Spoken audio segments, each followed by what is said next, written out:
Hello, back again for Job Hustle. It's gonna be a minute before I'm done with this. So anyways, this is my next 2 jobs. I mean, this is gonna be a 2-in-1 as far as this kind of stuff goes. We'll first talk about my Walmart. I worked for Walmart, so sad. It was very sad. The one good thing about working at Walmart is, like, my job was recovery guy. Like, that was, all I did was, and they put me in H&B, I think it's what it's called, health and beauty. Me, a dude in health and beauty. I'm like, why are you putting me in this? You tell me I stink? Do I need to learn about deodorant? I wear deodorant. I don't know why you're putting me in H&B, you know. That was my thinking at the time. But that was my job. I just went there every day and I recovered, made the whole area look good. Then I pretty much did whatever for the rest of whatever, you know. It did take about my whole shift to do it, but after that I would just sit around, stand around. I mean, there's nothing else to do. They didn't want me stocking, you know. Now that I can't stock, I'm a very good stalker later on in life, but nothing wrong with that. Then I moved. I only had that job to get some extra money for my move when I moved to Atlanta. I moved to Atlanta and it took me a little minute to get a job, and I ran out of my money quick. It's fun running out of your money and having your friends. I moved in with some roommates, so I had some friends who could help me out. But it's fun. It's real fun having your friends be like, here, I'll help you. You need some food to eat? Here, here's some food. And I'm just like,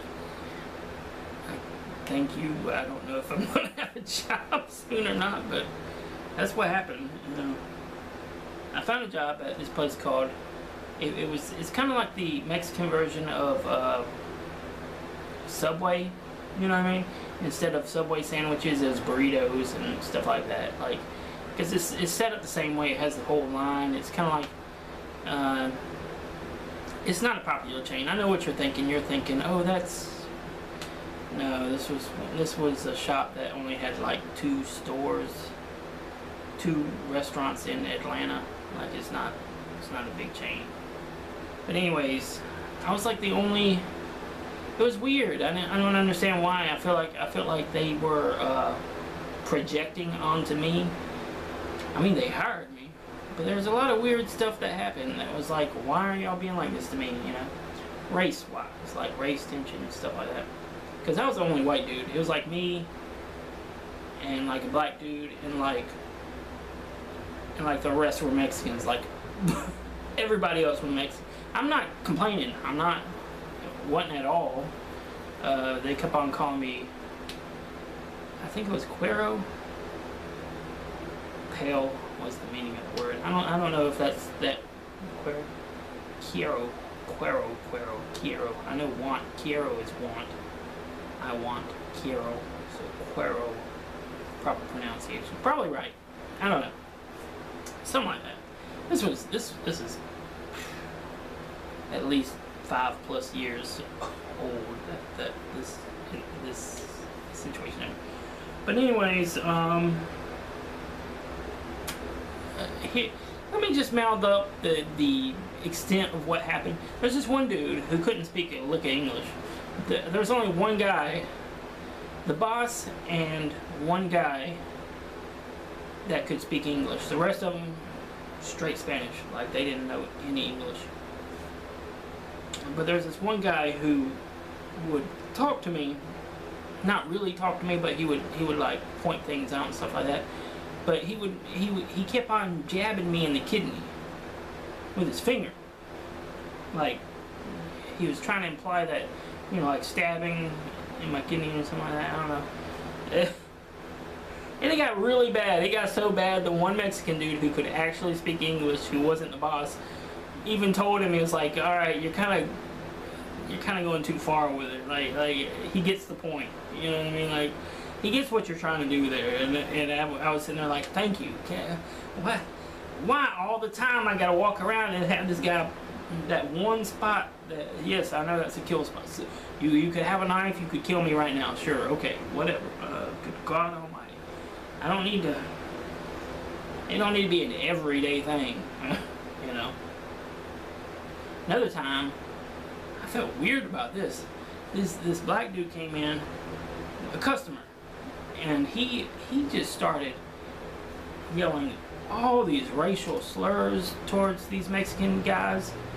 Like, he was mad about something, and I'm standing there like, what in the I'm sitting there thinking, in my head I'm thinking, dude, you should be more racially sensitive since you're a black dude, you know what I mean? Like, that's what I think. It's like your whole culture is like built up on this whole thing, and you're coming in here and yelling at these Mexicans the same exact thing that your whole culture is against. I don't understand. Why are you doing this, you know? This is a true story. True story.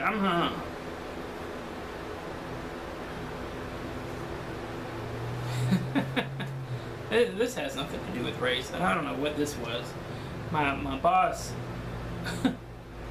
I was making a burritos. I was on the line, so I'd be on different parts of the line to make different, you know, and part of my job was rolling up the burrito. Now some of the customers would put way too much ingredients. Like, I'm sitting here looking, how in the world am I supposed to roll this burrito with all this in it? I did it, you know what I mean? Like, apparently it wasn't up to standards. I don't know which, or whatever, I don't know. Or I don't know if the boss just was trying to test me out or what it was, you know. That's what I felt the whole job was. The whole job, every minute I was there, I felt like I was just being tested, just to be tested for no reason, you know what I mean? Like for absolutely no reason, to, in my head, to my own knowledge, because I didn't feel like I deserved it, you know what I mean? I've never done anything, especially racially insensitive to anybody, you know what I mean? Like, I might be an asshole to people, but it ain't because of your race. It's because I just don't like you and I feel like being an asshole to you. That's what I'm going to do. You know what I mean? And I've put Facebook posts of this and stuff. I'm going to go back to my story because I'm getting out of time. I'm from there. What? Anyways, so he decides. So he's standing there and he decides to come over there, and he's like, he tells me every time I roll the burrito, he's like, no, that's wrong. And then he rolls it, and he's like, do it like that. And then he unrolls it, and he's like, all right, now you roll it. And I was like, all right, I got you. So I roll it, and he was like, no, that's wrong. And then he makes me, we sit there and do this like 20, 30 times. 30 times! I swear to God, I'm sitting there, we go through that order of roll the burrito. I roll the burrito. He's like, no, that's wrong. He rolls it, and he's like, do it like that. And in my head, I'm doing it the exact same way he does it. I'm like, okay, I do it that way. And he's like, no, that's wrong. And then he's like, do it like this. And he unrolls it and rolls it, and then this and that and this and that. And a bunch of stuff like that occurred made me was like, I'm just gonna go find another job. Like, I don't feel like putting up with being treated like shit, basically, because for no reason of my own knowledge. I don't know why the boss is doing stuff like that to me, you know what I mean? And I got another dude, the black dude, who's like talking about how much he's worked to be manager or whatever and this and that, and he's talking about how much sweat he's poured into this business and stuff like that. And at the same time, I can't even stand around. Like, so at some point, I don't know what else to do. Like, I've cleaned everything they asked me to clean. I'm standing there waiting to get off, you know what I mean? It's just waiting for the clock to go by, and they're telling me, no, you gotta keep on cleaning. You gotta keep on doing something else. And I'm like, I don't know what else to do. Y'all told me to do this stuff. I've done it. It's the end of the shift. Whatever, you know what I mean? I don't know why they treated me like that. I do now. Like now I know, but that's the whole point of this is the transition of ignorance into knowing why these people did these things to me in my life. 10 minutes, bah!